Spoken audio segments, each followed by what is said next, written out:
5월 3일 금요일 증권사 데일리 헤드라인입니다. 먼저 대신증권에서는 중국의 하반기 경기 회복에 필요한 조건들 분석해주고 있습니다.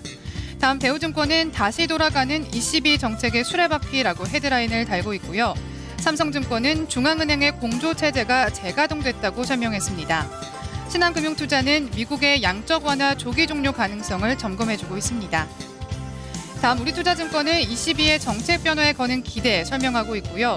한국투자증권 역시 ECB 통화정책회의가 주는 영향 설명해주고 있습니다. 한양증권에서는 ECB의 선택이 단기 방향성을 좌우한다라고 내다봤고요.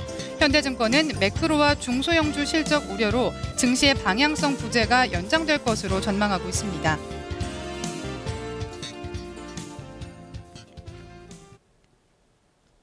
네, 데일리 헤드라인 체크해봤습니다.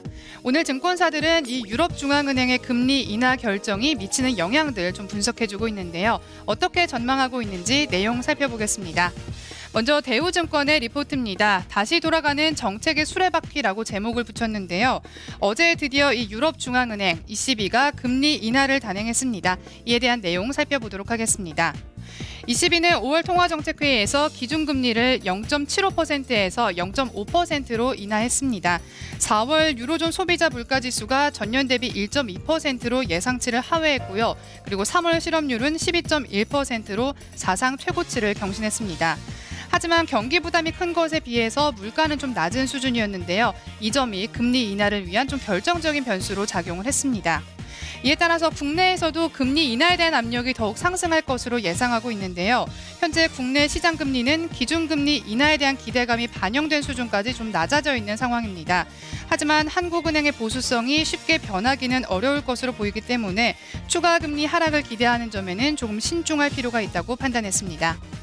이제 시장의 관심은 5월에서 6월 사이 이 유럽 주요국들의 재정 긴축 완화 여부에 좀 주목하고 있는데요. 이번 금리 인하로 인해서 금리 스프레드에 좀 여유를 확보한 주요국들이 앞으로 실물 경기 안정 심리를 좀 더 회복할 것으로 기대하고 있는 만큼 이번 정책 효과가 가져올 변화들에 좀 주목하고 있습니다. 다음 리포트 확인해 보겠습니다. ECB의 정책 결정에 대해서 좀 더 살펴보겠습니다. 우리투자증권의 리포트인데요. 이 ECB의 금리 인하 그리고 미국의 양적 완화 조기 종료 여부는 이 글로벌 증시 반전의 트리거로 작용을 하면서 한동안 좀 급격하게 위축됐던 투자 심리를 회복시켜주고 있습니다. 특히 좀 최근 발표되는 글로벌 경제 지표들이 예상보다 부진하게 나타나고 있는 가운데 글로벌 증시의 강세를 유지하는 원동력으로 작용하고 있는데요. 특히 이번 ECB의 금리 결정은 유럽 정책 당국자들의 스탠스를 엿볼 수 있다는 점에서 중요 포인트라고 강조했습니다. 이번 ECB 통화정책회의에서 성장 중심으로 이 정책 초점이 이동하면서 오는 22일이죠. EU 정상회담에서 성장에 대한 본격적인 논의가 지속될 것으로 예상하고 있는데요. 이에 따라서 글로벌 금융시장에도 긍정적인 영향을 미칠 것으로 예상하고 있습니다. 이러한 정책 변화는 이머징 증시 반전에도 힘을 실어줄 것으로 기대하고 있습니다. 특히 이 코스피 시장에서도 추가적인 상승 모멘텀이 될 것임은 좀 두말할 필요가 없다라고 강조했는데요. 여전히 좀 국내 증시가 딥밸류 구간에 위치해 있습니다. 하지만 국내외 정책 기대감에 따라서 이 경기 회복에 대한 신뢰감이 재차 강화될 수 있을 것으로 기대하고 있습니다. 다음 세 번째 리포트 확인하겠습니다. 이 삼성증권은 주요국 중앙은행들의 움직임에 좀 주목하고 있습니다. 미국과 중국, 이 G2 국가의 4월 제조업 지표가 둔화됐는데요. 먼저 미국의 대표적 경기 선행 지표인 ISM 제조업 지수는 지난 2월을 고점으로 둔화됐습니다. 그리고 중국의 경기를 민감하게 반영하는 PMI 제조업 지수도 부진한 흐름을 이어가고 있는데요. 대외 지역의 경기 둔화에 대한 우려가 반영되고 있는 것으로 풀이됐습니다.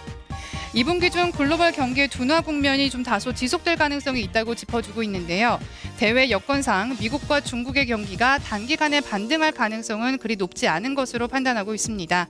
따라서 미국의 시퀘스터 발동 그리고 중국발 금융 리스크에 따라서 좀 경기 둔화가 좀 더 심화될 가능성이 있다면서 최근 IMF는 세계 경제 성장률 전망치를 하향 조정하기도 했는데요. 이에 따라서 주요국 중앙은행들의 움직임에 좀 더 이목이 집중되고 있는 상황입니다.